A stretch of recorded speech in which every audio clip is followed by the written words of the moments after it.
نحمدہ و نصلی علی رسولہ الکریم۔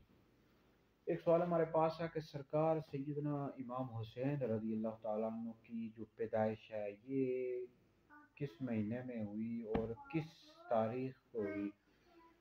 نواسہ رسول سرکار سیدنا امام حسین رضی اللہ تعالیٰ عنہ کی جو پیدائش ہے یہ 4 ہجری میں ہوئی ہے، 5 شعبان المعظم کو مدینہ منورہ میں ہوئی۔ اور اسد الغابہ جلد نمبر 1 میں موجود ہے کہ نبی کریم علیہ الصلوۃ والسلام نے آپ کا نام حسین رکھا، اور پھر نبی کریم علیہ الصلوۃ والسلام نے آپ کے کان میں اذان بھی خود دی ہے اور آپ کا 7ویں روز عقیقہ بھی کیا۔ اور تفسیر ابن کثیر جلد نمبر 8 میں موجود ہے کہ نبی کریم علیہ الصلوۃ والسلام نے امام حسین رضی اللہ تعالیٰ عنہ کو گھٹی بھی خود دی۔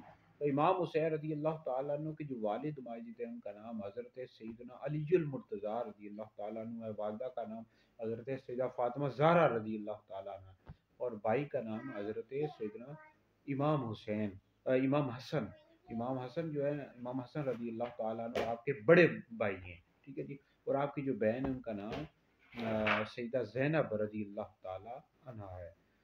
تو باقی اس طرح آپ کی جو بہن تھی ام کلثوم رضی اللہ تعالی عنہ، یہ بھی آپ کی بہن ہے، چھوٹی بہن ہے سب سے۔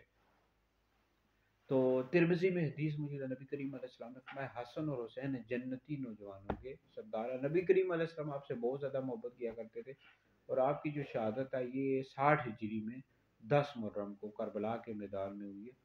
تو یزید پلید بدبخت ملعون اور اس کے ساتھیوں نے امام حسین رضی اللہ تعالیٰ عنہ کو شہید کیا۔ ہم یزید اور اس کے ساتھیوں پر لعنت کرتے رہیں گے۔ یزید پلید بدبخت ملعون تھا، اور ہم حسینی اور حسینی ہی رہیں گے۔ اور اہل سنت ہی وہ مبارک جماعت ہے جو نبی کریم علیہ السلام کے تمام صحابہ رضی اللہ سے عشق و محبت کرتے ہیں۔ اہل سنت کا عقیدہ ہے کہ انبیاء کے بعد سب سے افضل ابو بکر ہے، پھر عمر ہے، پھر عثمان ہے، پھر علی۔ جو شخص مولا علی کو ابو بکر عمر سے افضل بتایا سے شخص گمراہ بدین اہل سنت سے خارج ہے۔